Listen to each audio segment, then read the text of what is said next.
Ladies and gentlemen, please welcome to the podium, Miss Marvelyn Brown.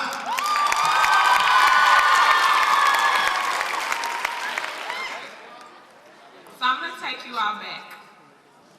As I laid in my bed on July 17, 2003, I had been sick in the hospital for 2.5 weeks. The doctor did not know what was wrong with me. I had been given everything from a CT scan, an MRI, and a spinal tap, and the doctor still did not know anything. I had a fever of 106. I couldn't eat or use the bathroom on my own. They had basically given up hope. They called the preacher in, and they told my mom I had 24 hours to live. My mom had begun planning my funeral arrangements, and people was coming up to my hospital bed that I hadn't seen in years, saying their last goodbyes. But through the grace of God, I was stabilized and told I had pneumonia. So I laid in my hospital bed. There was a knock at the door, and it was the doctor. And I told him to come in. He said, "Marvelyn, I have something very serious to tell you." And I said, "Okay, am I pregnant?" Because at this time, I knew I had been tested for cancer and everything else. And I knew that I had had nights of unprotected sex.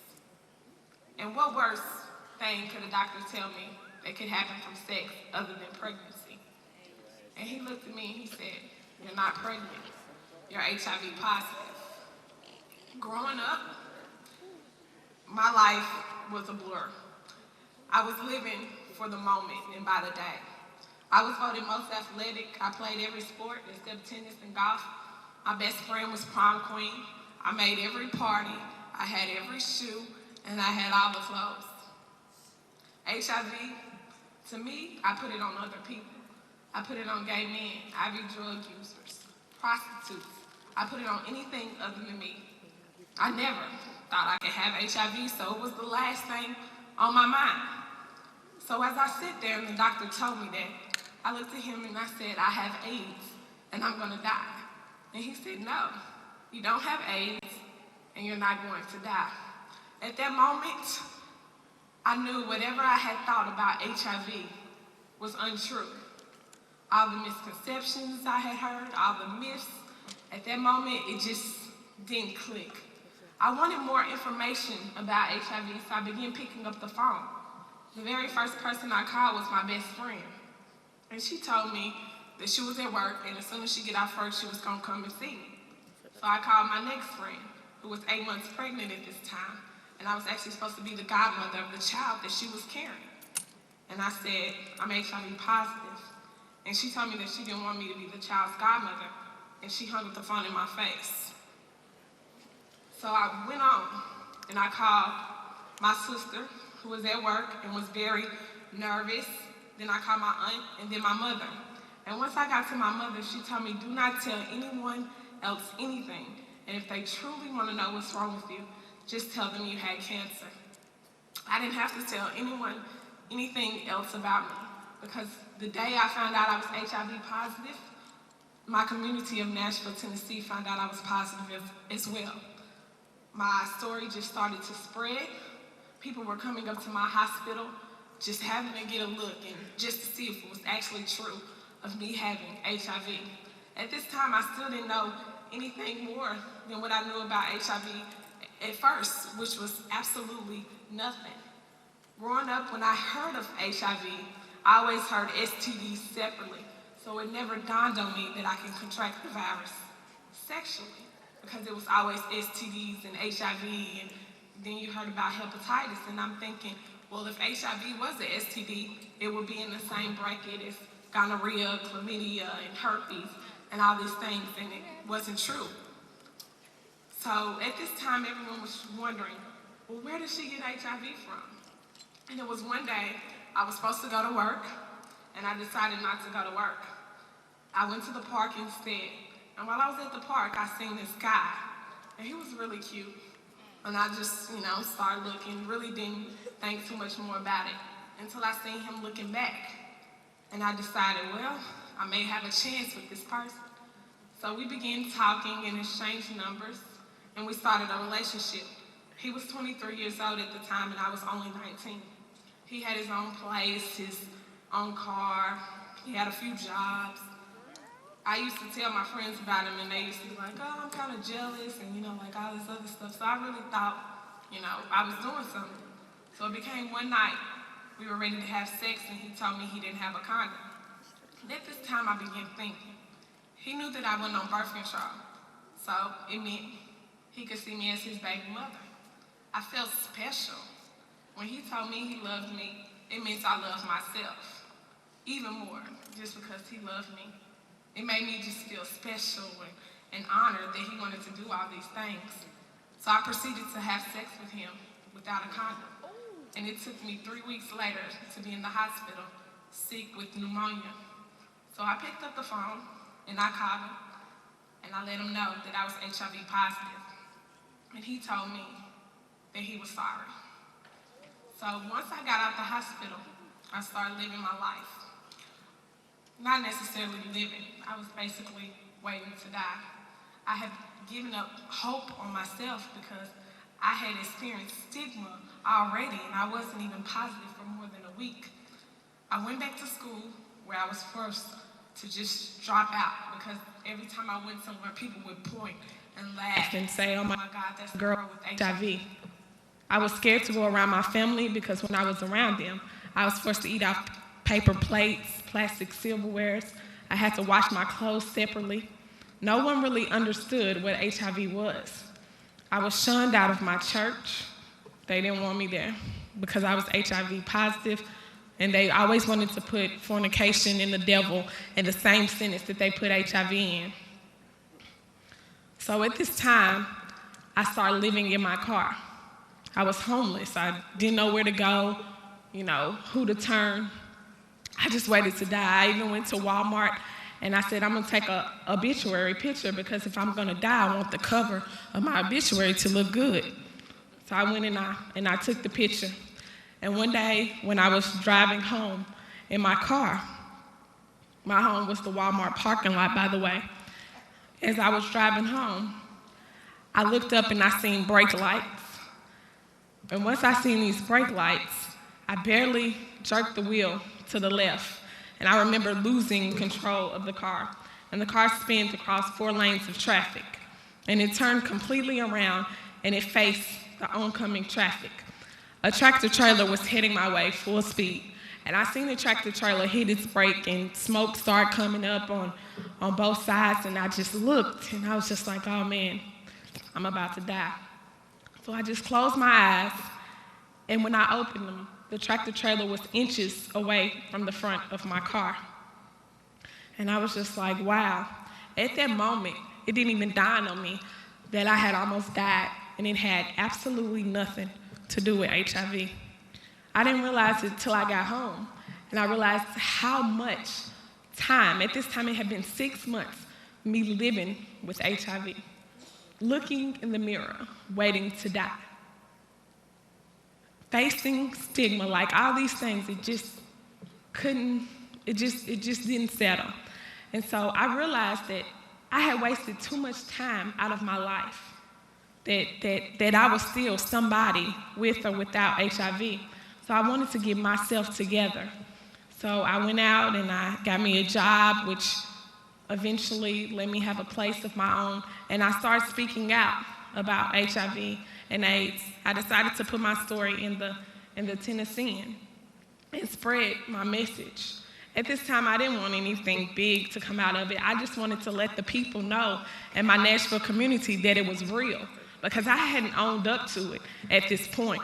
If I seen somebody and they said, oh, I heard you have HIV, I didn't accept it. I was just like, then I don't know what they're talking about, and I didn't own it. So I said, I'm gonna put it in the paper, and I'm gonna show people that this is true, and that this happened to me, and that it could happen to them. And so at this time, when I put it in there, I didn't know what to expect.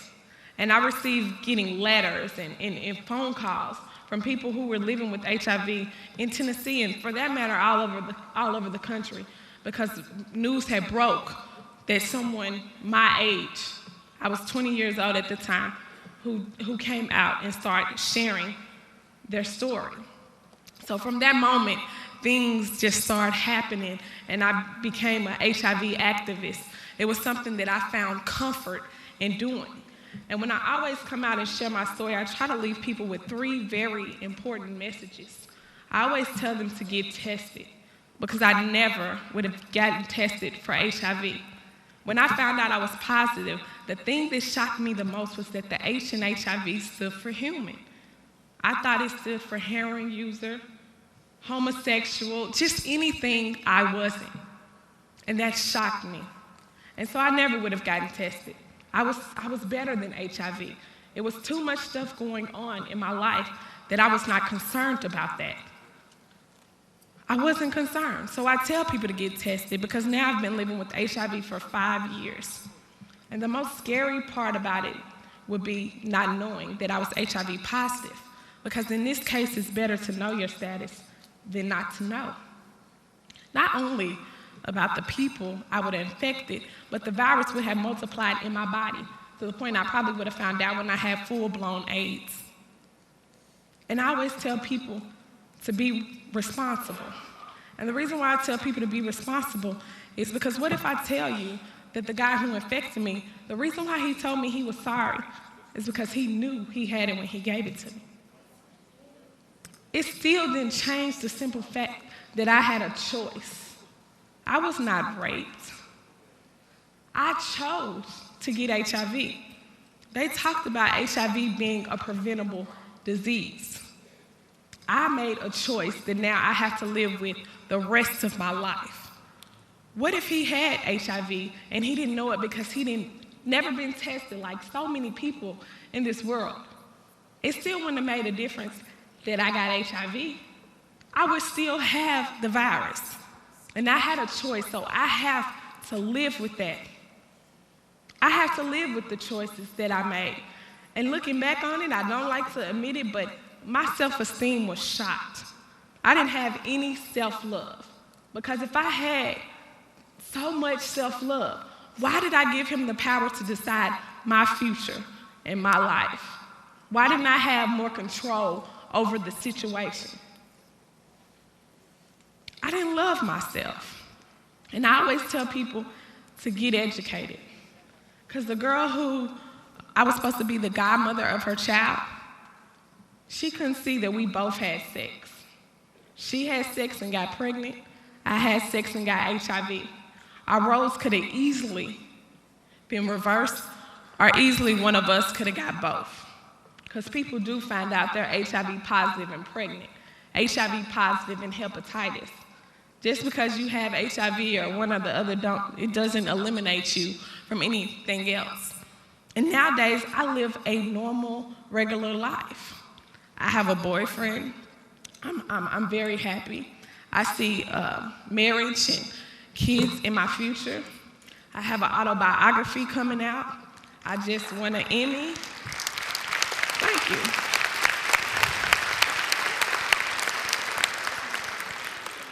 I have done a lot, and I'm very happy that HIV has been my teacher.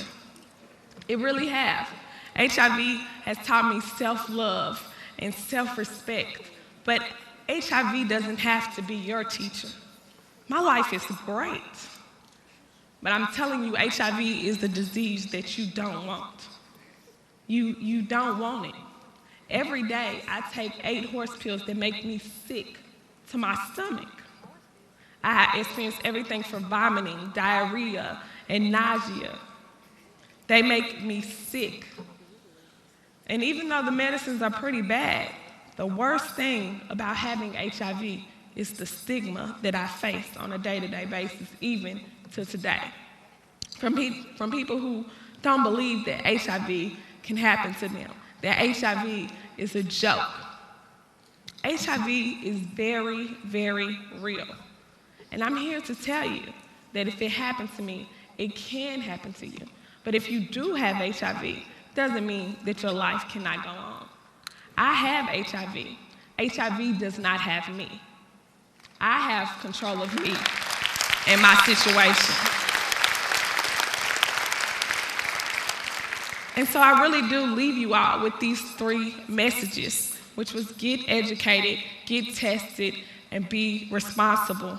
Your future is in your hands. Thank you.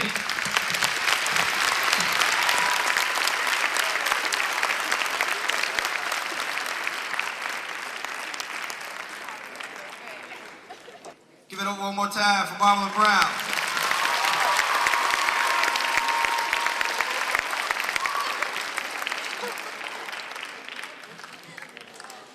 HIV and AIDS is very real. And again, it's important to be tested because it's better to know than to not know. Not knowing could mean disaster for you and lots of other people. And one thing, when you have sex with someone, you get comfortable in a situation about certain things, but you get uncomfortable about a lot of other things. And one of those things is knowing if they're infected or not. But you have to think about that. If you're sexually active and you're comfortable enough to lay down with someone unprotected and not be worried about it, shouldn't you be comfortable enough to ask one simple question? Have you been tested? Think about that. Go get tested together.